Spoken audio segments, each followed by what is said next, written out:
नमस्कार दोस्तों, आज हम इस वीडियो में आपके साथ डिस्कस करेंगे एक्सियल कंप्रेशर और सेंट्रीफ्यूगल कंप्रेसर के बीच में क्या डिफरेंस होता है। तो सबसे पहले यह जानते हैं कि कंप्रेशर होता क्या है।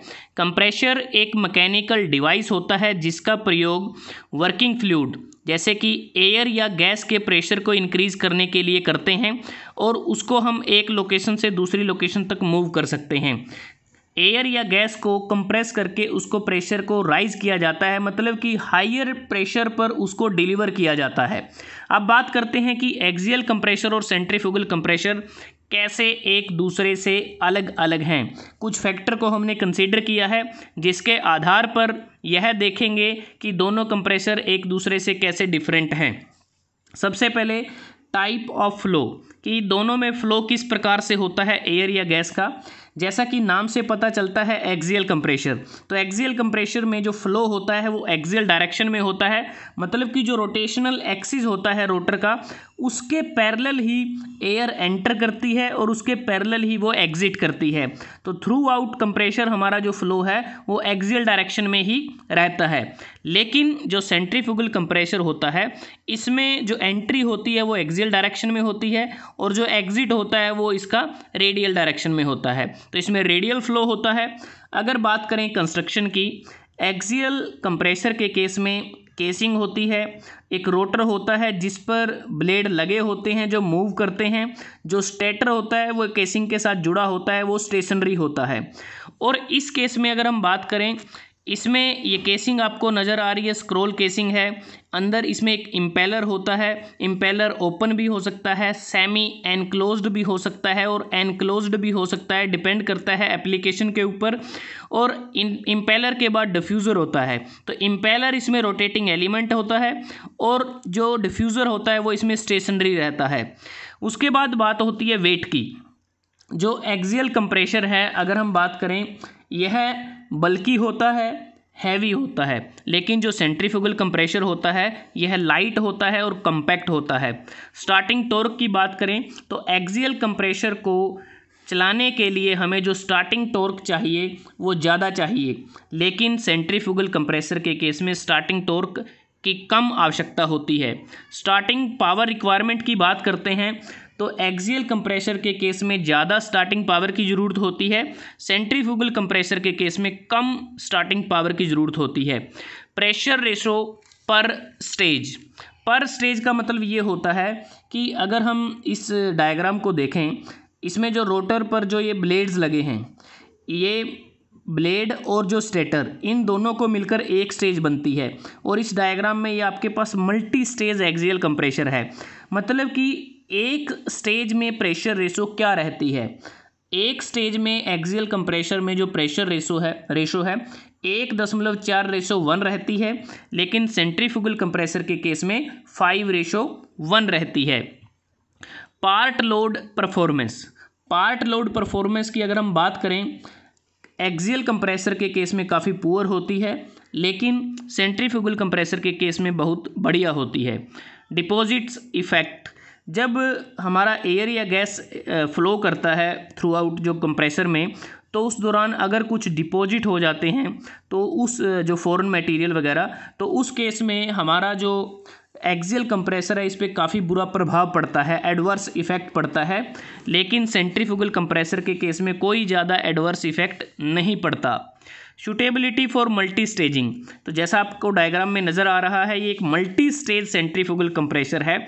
और जैसा हमने बात की थी कि पर स्टेज जो प्रेशर रेशो थी एक्सियल कंप्रेसर की वो 1.4:1 रहती है, लेकिन मल्टी स्टेज अगर हो तो हम प्रेशर रेशो को 40:1 तक इंक्रीज कर सकते हैं। तो मतलब कि जो एक्सियल कंप्रेशर होता है ये काफ़ी सूटेबल होता है मल्टी स्टेजिंग के लिए, लेकिन सेंट्रीफ्यूगल के केस में काफ़ी डिफ़िकल्ट कार्य होता है।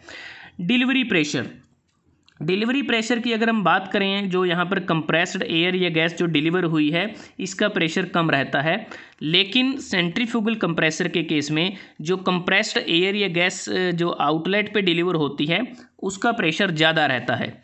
फ्रंटल एरिया का मतलब ये है कि अगर हम देखें जिस डायरेक्शन में जो एयर एंटर करती है एक्सियल कंप्रेसर में, सेम उसी डायरेक्शन में वो बाहर निकल जाती है। पैरेलल फ्लो एक प्रकार से होता है रोटेशनल एक्सिस के अराउंड। तो इनलेट और आउटलेट में कोई रेडियस डिफरेंस नहीं होता। इसी कारण से जो फ्रंटल एरिया होता है एक्सियल कंप्रेसर का वो स्मॉल होता है। लेकिन सेंट्रीफ्यूगल कंप्रेसर के केस में जो इनलेट होता है एयर या गैस का वो रेडियस कम होती है और जो एग्जिट होता है वो रेडियस ज़्यादा होती है। तो इसमें इनलेट और आउटलेट पे ज़्यादा रेडियस डिफरेंस होता है, इसलिए सेंट्रीफ्यूगल कंप्रेसर का फ्रंटल एरिया ज़्यादा होता है। तो एक प्रकार से कह सकते हैं एक्सियल कंप्रेसर के केस में जो लेंथ होती है वो लार्जर होती है और डायामीटर स्मॉल होता है। लेकिन सेंट्रीफ्यूगल कंप्रेसर के केस में जो लेंथ है वो शॉर्ट होती है लेकिन डायामीटर ज़्यादा होता है। उसके बाद आता है isentropic efficiency. Isentropic efficiency axial compressor के केस में ज़्यादा होती है, तकरीबन 86 से 88% तक रहती है। लेकिन सेंट्रीफ्यूगल कंप्रेसर के केस में आइसेंट्रोपिक एफिशिएंसी कम रहती है, 80 से 82% के आसपास। रेजिस्टेंस टू फॉरेन मटेरियल्स, कोई इम्प्योरिटीज़ वगैरह कई बार एयर या गैस के साथ आ जाती हैं, तो उस केस में जो रेजिस्टेंस रहता है एक्सियल कंप्रेसर के केस में कम होता है, लेकिन सेंट्रीफ्यूगल कंप्रेसर के केस में ज़्यादा होता है। Mass flow rate, axial compressor के केस में जो मास फ्लो रेट है वो ज़्यादा होता है, लेकिन सेंट्रीफ्यूगल कंप्रेसर के केस में मास फ्लो रेट कम रहता है। उसके बाद है operating speed. Operating speed axial compressor की कम होती है, तकरीबन 10,000 RPM के आसपास ये रहती है। लेकिन जो सेंट्रीफ्यूगल कंप्रेसर है इसकी ऑपरेटिंग स्पीड ज़्यादा होती है, 50,000 RPM के अराउंड। कॉस्ट की अगर हम बात करते हैं, जो एक्सियल कंप्रेसर होता है वो एक्सपेंसिव होता है। एक्सपेंसिव जैसा कि हमने बात की कि जो एक्सियल कंप्रेसर है इसमें हम जो वेलोसिटी को इंक्रीज़ करते हैं, एयर की वेलोसिटी को इंक्रीज़ करते हैं, वो रोटर ब्लेड्स के द्वारा इंक्रीज़ की जाती है जब हम टॉर्क को अप्लाई करते हैं एक्सटर्नल सोर्स इलेक्ट्रिक मोटर या गैस टरबाइन के द्वारा। तो उसके बाद वो स्टेटर वैन से जैसे ही गुजरती है तो वहाँ स्पीड कम करके प्रेशर राइज हो जाता है। तो ये कॉम्प्लेक्स एक प्रकार से डिज़ाइन होता है और एक्सपेंसिव होता है। लेकिन सेंट्रीफ्यूगल कंप्रेसर के केस में अगर हम कॉस्ट की बात करते हैं तो यह चीप होता है। और कॉस्ट के बाद बात आती है ऑपरेटिंग एंड मेंटेनेंस कॉस्ट। यहाँ पर ये कॉस्ट लिखा हुआ है, operating and maintenance cost. Axial compressor के केस में जो ऑपरेटिंग और मेंटेनेंस कॉस्ट है वो ज़्यादा होती है। सेंट्रीफ्यूगल कंप्रेसर के केस में ऑपरेटिंग और मेंटेनेंस कॉस्ट कम रहती है। Operating flexibility and manufacturing, operating flexibility and manufacturing. जो ऑपरेटिंग फ्लेक्सिबिलिटी होती है एक्सियल कंप्रेसर के केस में वो लिमिटेड होती है, लेकिन सेंट्रीफ्यूगल कंप्रेसर के केस में हाइयर होती है, ज़्यादा होती है। उसके बाद जो मैन्युफैक्चरिंग की बात करते हैं, इसको बनाने का जो सिस्टम है एक्सियल कंप्रेसर के केस में डिफ़िकल्ट होता है और सेंट्रीफ्यूगल कंप्रेसर के केस में वो ईजिली उसको डिज़ाइन किया जा सकता है। उसके बाद आती हैं एप्लीकेशन कि एक्सियल कंप्रेसर को कहाँ यूज़ करते हैं, सेंट्रीफ्यूगल कंप्रेसर को कहाँ यूज़ करते हैं। तो अलग अलग एप्लीकेशन हैं। अगर हम एक्सियल कंप्रेसर की बात करते हैं तो इसको जेट इंजन, जो एरोस्पेस इंजन में इसका इस्तेमाल किया जाता है, स्टील मिल्स में इसको इस्तेमाल कर सकते हैं, ब्लास्ट फर्नेस में, gas turbine power plant, wind tunnels, air blower इत्यादि में एक्सियल कंप्रेसर का इस्तेमाल किया जाता है। और जो सेंट्रीफ्यूगल कंप्रेसर होता है इसको हम लो प्रेशर रेफ्रिजरेशन में, स्टील मिल्स में, big central air conditioning plant में, फर्टिलाइज़र इंडस्ट्री में, आईसी इंजन्स, गैस पंपिंग इत्यादि में इसकी ज़रूरत होती है, वहाँ इसको इस्तेमाल कर सकते हैं।